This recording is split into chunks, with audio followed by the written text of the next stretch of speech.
the council was another structure that we set up after the split. And the idea of the council was that there would be some people who were trusted to make reasonable decisions, and that a few of them would be around, whatever camp it was, and that the council would therefore be able to sort out issues which weren't sortable out by the general meeting. And okay, I think this was me again, set this up in a way that people voted for anyone that they thought would be a good person to be on the council. So you just wrote down the names. You didn't actually have to choose or limit the amount of names that you wrote down. And that was all fine, except that we needed quite a few people to be on the council in order for there always to be a reasonable amount of people on any given camp.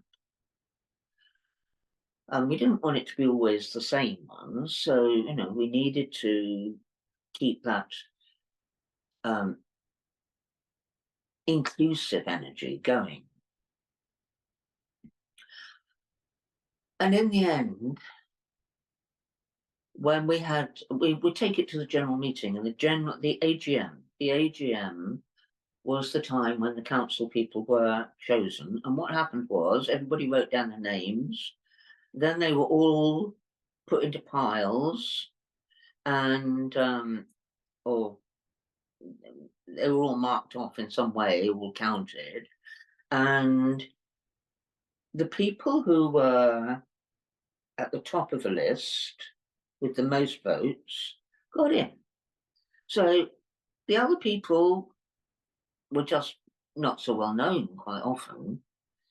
Anyway, that all worked all right until we realised that we needed to have enough people on every camp. And so the number, I think it started off with 7, it went to 13. And then, I can't remember how this happened, suddenly it was at 29. And of course, you know, if you've got a meeting of, I don't know, 150 people, 29 is quite a large amount of people. And you've got people on there who had only been to one camp or really had very little experience and didn't know what the bloody hell they were doing. And so that's sort of petered out, I think, in the end. I don't think that, I mean, at first it worked really well. And also the other thing was that the people on the council got really quite fed up with having to adjudicate all these issues all the time, because quite often, as you know, we had a lot of damaged people would come to the camp, and those people would expect us to be their marriage counsellors, their social security people, tell them how to do this, that, and the other. And it just got too much in the end for those of us who were carrying that. And that was partly why I think the numbers on the council had to open up.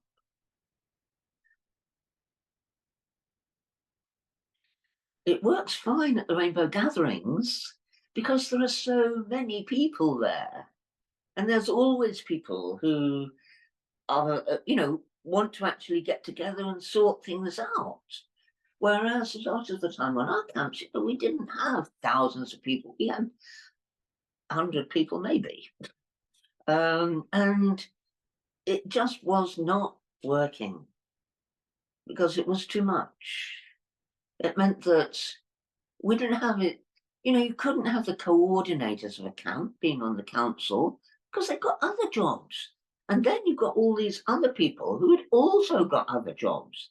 And while the camps were going, the council was sort of made up of people who had very little experience of what they were doing. So it's just these are some of the lessons that I've learned from doing the Rainbow Circle. I still think that Rainbow Circle was a brilliant, brilliant endeavour, and I'm so pleased to have been part of it. I think that so many people, even these days, people come up to me with Chalice Bow and say, "Oh, do you remember me from Rainbow Circle?" And mostly I don't, but it doesn't matter. Just go, I can't remember what your name is, and then we move from there.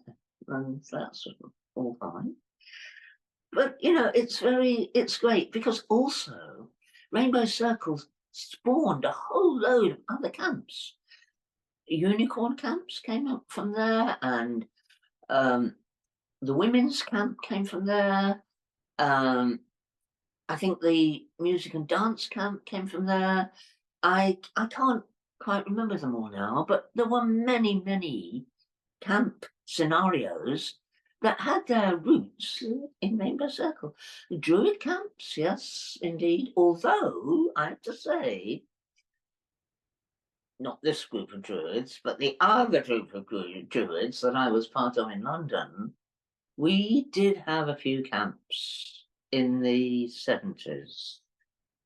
Because I remember I was on one of the camps when I found out that I was pregnant with Sarah. That must have been 78. So we had camps, but they were nothing like what we were doing by the time Rainbow Circle came around. And Rainbow 2000 came out of Rainbow Circle. Well, they were sort of the same thing, but we split, yes. But it was still organised quite differently.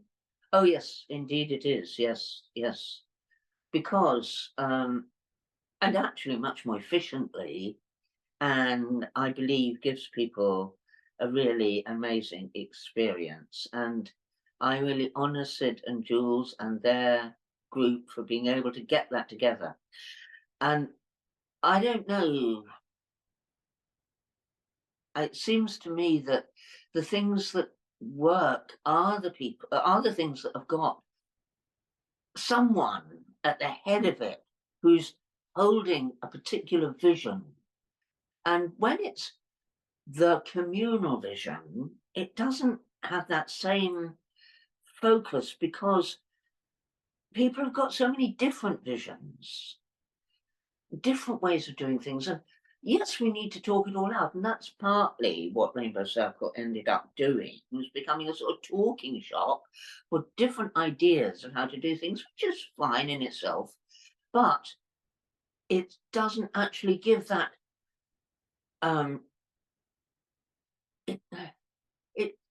it lacks a certain energy that I missed once we started to do things. Once the split happened and we were doing things by ourselves, if you like, rather than having an experienced group of people. I mean, okay.